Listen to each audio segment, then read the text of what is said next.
नमस्कार। आप देखना शुरू कर चुके हैं लाइव सिटीज का विशेष कार्यक्रम सुबह की चाय। सुबह 8:30 बजे। आज तारीख है 19 सितंबर, दिन है शुक्रवार।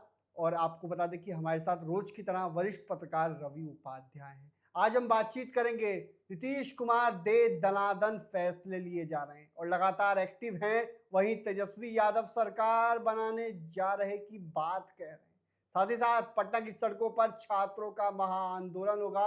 बीपीएससी टीआरई 4 को लेकर छात्र सड़कों पर उतरेंगे।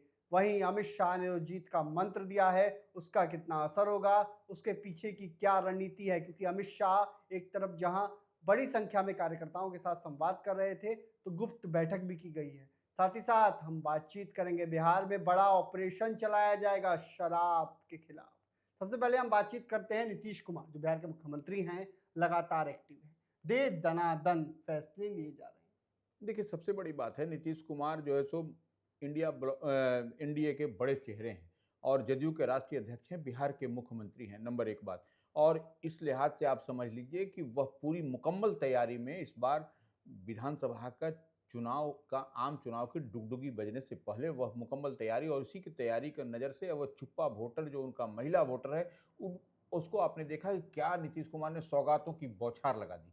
अब जो है सो बेरोजगारी और पढ़ने वाले छात्रों को जो रोजगार की बात होती है उस पर भी वो छात्रों को जो राशि का भत्ता देने की जो बात कह दी, यह एक बड़ा स्ट्राइक किया है वैसे युवाओं पर, छात्रों पर। और ये एक तुरुप का इक्का साबित होगा इस बार के विधानसभा चुनाव में। अब महिला और युवा जब दोनों को आप साध लीजिएगा तो निश्चित रूप से आप विन विन सिचुएशन में एनडीए दिखाई पड़ेगी। ये इतनी बात समझ में आ रही है। और नीतीश कुमार का आपने ठीक कहा, वह लगातार पार्टी कार्यालय गए, वहां पर भी वह बैठक किए, कार्यकर्ताओं से मिले, कार्यकर्ताओं से बैठक किए, तमाम बड़े नेताओं से बातचीत गुफ्तगू तैयारी की। उससे पहले आपने देखा कि अमित शाह से उनकी मुलाकात हुई, जो बिहार की राजनीति के लिए वह मास्टर प्लान वही तैयार करते हैं। 20 मिनट की मुलाकात हुई थी भारतीय जनता पार्टी की ओर से। और उनके साथ जब मुलाकात हो रही थी उस समय आप देखिए कि जेडीयू के राष्ट्रीय कार्यकारी अध्यक्ष संजय झा थे, दिलीप जायसवाल थे जो भारतीय जनता पार्टी के प्रदेश अध्यक्ष थे, सम्राट चौधरी थे, तमाम जो विजय सिन्हा भी थे। हम विजय सिन्हा थे, वह तमाम लोग ऐसे चेहरे थे वहां पर जो कहीं ना कहीं जो एनडीए फोल्ड में कुछ ना कुछ डिसाइडिंग फैक्टर हैं और बिहार के मसले पर वही कुछ कहते हुए आपको दिखाई भी पड़ते हैं। तो ऐसे में इस बात को समझ करके चलना है कि नीतीश कुमार जो इतने एक्टिव हैं वह उन्हीं पर ये सारी नीतीश कुमार के इर्द गिर्द ही सारी चुनावी बिसात बिछाई जाती है। और निश्चित रूप से नीतीश कुमार का एक्टिव होना कहीं ना कहीं यह एक कुरामीन का काम कर रहा है। लेकिन हर रोज फैसले भी लिए जा रहे हैं। बिहार में बड़े बड़े ऐलान हो रहे हैं। छात्रों को 1-1 हजार रुपए देने की बात हो या महिलाओं को रोजगार देने की बात हो, 2-2 लाख तक की बात कही गई है। तो फैसले जो लिए जा रहे हैं उसका कितना असर पड़ेगा? नहीं, देखिए, निश्चित रूप से जब आप फैसले लेंगे, जनहित में फैसले होंगे, छात्रों पर, महिलाओं पर, युवाओं पर, बिजली फ्री कर दी तो गई, वो जो इसका असर भी देखने को मिल रहा है। निश्चित रूप से आपको बिजली जो फ्री की गई है, यह सब तो यह पूरी तरीके से यह आप मान के चलिए कि इस बार के चुनाव में कुछ बड़ी कवायद, बड़ी कुछ लकीर खींचने की कवायद में एनडीए है। इसी लिहाज से आप चुप्पा वोटर और युवाओं को साधते हुए दिखाई पड़ रहे हैं। क्या लगता है इस तरह की जो ऐलान किए जा रहे हैं इससे 225 का जो आंकड़ा है उसे पार पाने की कोशिश की गई है इन फैसलों के कारण? देखिए, 225 नहीं, अब तो नारा बदल गया है। भारतीय जनता पार्टी का, एनडीए का नारा बदल गया है। पहले था इनका कि 2025 225, अब तो इन लोगों का हो गया 243। 2025 में 243, ये आपने देखा भी था, इसका गवाह भी है कि एनडीए की संयुक्त बैठक हुई थी, उसमें यह निर्णय भी लिया गया था कि जो है सो अब 243। तो ये एक बड़ी तैयारी है। तो इस लिहाज से एक एक सीट को माइक्रो लेवल पर देखा जा रहा है। बड़ी तैयारी की जा रही है। वही हम बातचीत करेंगे बीपीएससी टीआरई 4 को लेकर। पटना की सड़कों पर महा आंदोलन आज होने वाला है। क्या खबर है? पटना की सड़कों पर एक बार फिर छात्र उतरेंगे, पटना कॉलेज से ये छात्र निकलेंगे। देखिए, निश्चित रूप से वह अशोक राजपथ में जहाँ पर आपको पटना विश्वविद्यालय का, वहीं से यह छात्र नेता दिलीप कुमार की अगुवाई में अन्य जो छात्र हैं वह साथ में इकट्ठा होकर के मार्च निकलेगा। हजारों छात्र निकलने की बात बिल्कुल, हुई। तो ये निश्चित रूप से टीआरई बीपीएससी टीआरई 4 के विज्ञापन की बात कही जा रही है। तो अभी तक विज्ञापन नहीं, इसी के लिए विज्ञापन नहीं निकालना, एडवर्टाइजमेंट नहीं आना, तो यह कहीं न कहीं लग रहा है छात्रों को, छात्र नेताओं को कि ये सरकार जो छात्रों के हित की बात करती है वह विज्ञापन क्यों नहीं निकाल रही है कह बीपीएससी रही है तैयारी कि भाई छोड़ जब के। आचार संहिता लागू हो जाएगा तो कुछ हो नहीं पाएगा, उससे बिल्कुल। पहले लागू करें, निश्चित रूप से इसी निकालें की विज्ञापन। मांग को लेकर के इसी को लेकर के छात्र आज पटना की सड़कों पर उतरेंगे और दिन भर धमाचौकड़ी मचता हुआ दिखाई पड़ेगा। कहीं पुलिस भागेगी, कहीं जो सो छात्र भागेंगे, कहीं लाठी चलेगा, कहीं वाटर कैनन होगा। यह स्थिति परिस्थिति बनती हुई दिखाई पड़ेगी।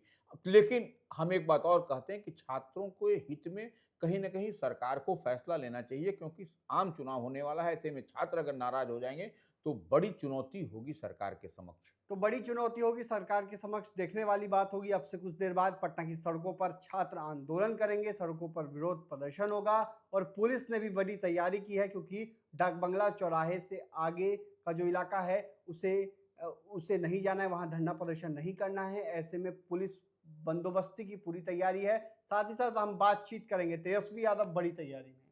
तेजस्वी यादव अधिकार यात्रा पर हैं और वो कह रहे हैं हम सरकार बनाने जा रहे हैं। देखिए, तेजस्वी यादव लगातार बिहार अधिकार यात्रा पर हैं। दो 10 जिले की बात कही जा रही है, जो एसआईआर के मसले पर जब वोट चोर गद्दी छोड़ का नारा लगाते हुए लोकसभा में नेता प्रतिपक्ष राहुल गांधी के साथ घूम रहे थे, तो जिन जिलों को उन्होंने टच नहीं किया था, वैसे जिलों में बिहार अधिकार यात्रा के माध्यम से कई असेंबली सेगमेंट को वह साधते हुए दिखाई पड़ रहे हैं। आपने भी देखा भी था कि मोकामा में वह घोड़े पर सवार होकर के चल रहे थे। उसके बाद से यह कारवां बीती रात देर रात आपको जो है सो मधेपुरा पहुंचा। मधेपुरा के बारे में एक बड़ी ही बात कही जाती है कि रोम पोप का और मधेपुरा गोप कहते हैं। तो वहां पर यह समझ, लेकिन मधेपुरा के जो युवा हैं वो पढ़े लिखे यादव हैं, तो वहां पर आपको झोल झाल नहीं चलेगा। फैक्ट्स एंड फिगर पर वो लोग बात करते हैं। और मधेपुरा से राष्ट्रीय जनता दल के विधायक हैं, बिहार सरकार विधायक के ही पूर्व नहीं, मंत्री हैं, पूर्व मंत्री हैं, शिक्षा कद्दावर मंत्री नेता हैं हैं। और प्रोफेसर हैं। सबसे बड़ी बात है, पढ़े लिखे जानकार व्यक्ति हैं। और आप जब प्रोफेसर हैं तो वह समझ लीजिए कि कितने बड़े शिक्षाविद हैं। और निश्चित रूप से प्रोफेसर चंद्रशेखर के का वह विधानसभा क्षेत्र था जहां पर तेजस्वी ने हुंकार भरा। और निश्चित रूप से इस बार आपको दिखाई पड़ेगा प्रोफेसर चंद्रशेखर की जो चमक और धमक है मधेपुरा में, और वह जो आम आवाम के साथ 24/7 कनेक्ट करते हैं। किसी को किसी तरह की परेशानी हो, वह अपने क्षेत्र में हो न हो, पटना में हो, कहीं पर दिल्ली में अस्पताल में भर्ती कराना, किसी तरह की सहायता करना, तो वह हमेशा 24/7 तत्पर रहते हैं। ऐसे में प्रोफेसर चंद्रशेखर को समाज का हर वर्ग, हर तबका की जात समाज से ऊपर उठकर उनको उनके साथ प्यार मोहब्बत करता है। तो ये उनकी यूएसपी है प्रोफेसर चंद्रशेखर की। उनके गढ़ में बीते रात विधानसभा में नेता प्रतिपक्ष तेजस्वी यादव, संजय यादव जो राज्यसभा सांसद है, हजारों की भीड़ थी, वो भीड़ अपार देखने को मिली थी। बिल्कुल, रात में जो है सो मोबाइल का जब लाइट जैसे से जल रहा था तो और वहां तेजस्वी ने ऐलान भी किया है हम सरकार बनाने जा रहे हैं। बिल्कुल, तो ये तेजस्वी यादव निश्चित रूप से वह मजबूत स्थिति में दिखाई पड़ रहे हैं आज के तारीख में। तेजस्वी यादव मजबूत स्थिति में तो दिखाई दे रहे हैं, लेकिन विवादों से भी पुराना नाता है। अब एक बार फिर विवाद हुआ है और परिवार के अंदर ही विवाद हुआ है।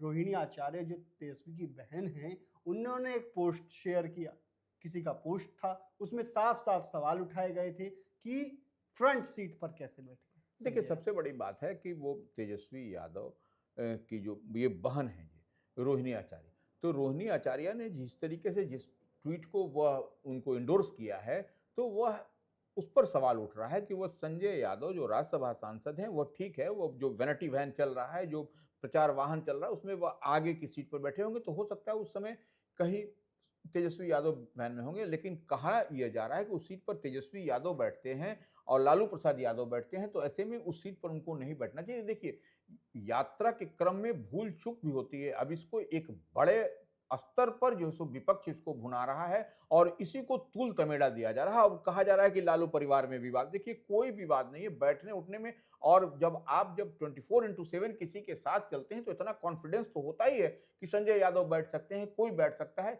तो वो संजय यादव तो उनके एक चुनावी रणनीतिकार भी हैं, एक साथ में रहने वाले 24/7 और राज्यसभा सांसद हैं। तो ऐसे में मान लीजिए बैठ गए तो इसको तूल तमेड़ा बनाने की जरूरत नहीं है। लालू परिवार में विवाद कहने और कराने की जरूरत भी नहीं है, क्योंकि एक साथ पेट से पेट, दिल से दिल मिला हुआ है, मन मिजाज साथ में मिला हुआ है, साथ में आप वाहन में चल रहे हैं, प्रचार कर रहे हैं, आप पार्टी के लिए डू एंड डाई की स्थिति में संजय यादव 24/7 रहते हैं। तो ऐसे में इसको तूल देने की जरूरत नहीं है। रोहिणी आचार्य ने किस लिहाज से कहा, कैसे कहा, यह तो पारिवारिक मसला है। तो हम जहां तक देख और समझ पा रहे हैं, इसमें कुछ ऐसी कोई बात दिखाई नहीं पड़ी जितना इसको मीडिया इसको डिकोड जरूर कर रहा है। तो मीडिया डिकोड कर रहा है। वहीं हम बातचीत करेंगे, अमित शाह कल आए थे बिहार और जीत का मंत्र दिया है।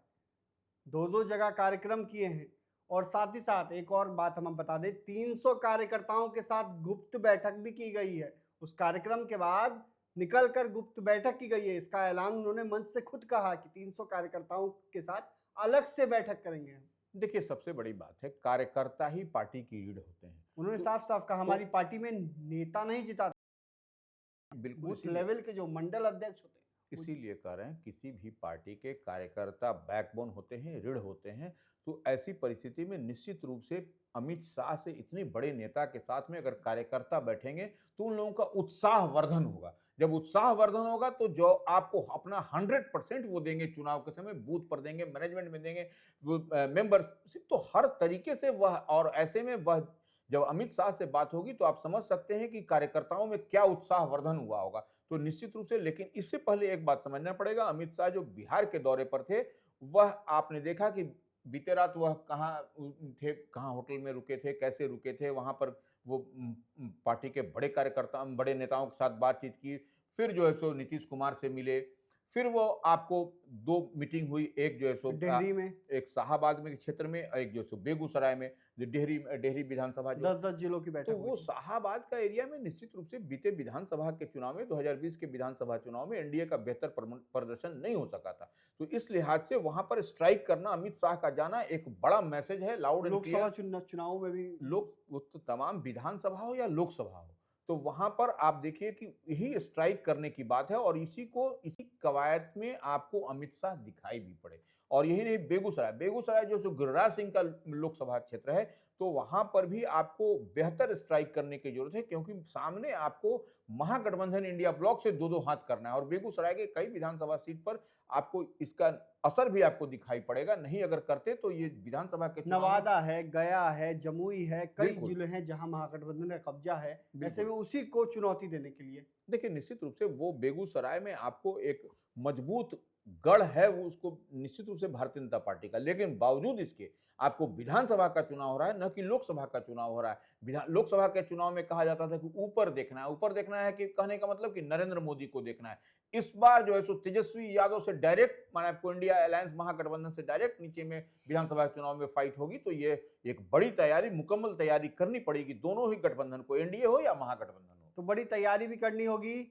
और आपको बता दें कि बिहार में शराब के खिलाफ बड़ा ऑपरेशन चलाया जाएगा, जो पुलिस मुख्यालय की ओर से जानकारी दी गई है। देखिए, एडीजी कुंदन कृष्णन हैं, उन्होंने स्पष्टता के साथ, देखिए यह जो ऑपरेशन की बात कही जा रही है, शराब की, तो यहाँ बिहार में पूर्ण शराबबंदी है अब, लेकिन लुके छुपे, चोरी छुपे जो शराब के इधर उधर होता रहता है, तो वो इस बात को आप मान के चलिए कि ये चुनाव के दरमियान जो पैरामिलिट्री फोर्स होता है या फोर्स का डिप्लॉयमेंट होता है, उसके माध्यम से यह सर्च ऑपरेशन चलेगा, और शराब व्यवसायियों, शराब माफियाओं और शराब के का जो होल्डिंग रखते हैं उनके खिलाफ में, तो ये एक निश्चित रूप से बड़ी तैयारी है। तो बड़ी तैयारी है। वहीं आज हमारी नजर रहेगी पटना की सड़कों पर किस तरीके से छात्र प्रदर्शन करते हैं और क्या कुछ होता है, वो लाइव सिटीज पर हम आपको दिखाएंगे। नीतीश कुमार दे दनादन फैसले लिए जा रहे हैं, वहीं तेजस्वी यादव सरकार बनाने जा रहे हैं की बात कह रहे हैं। बने रहिए लाइव सिटीज के साथ, हमारे यूट्यूब चैनल को सब्सक्राइब करिए, पेज को लाइक करिए। धन्यवाद।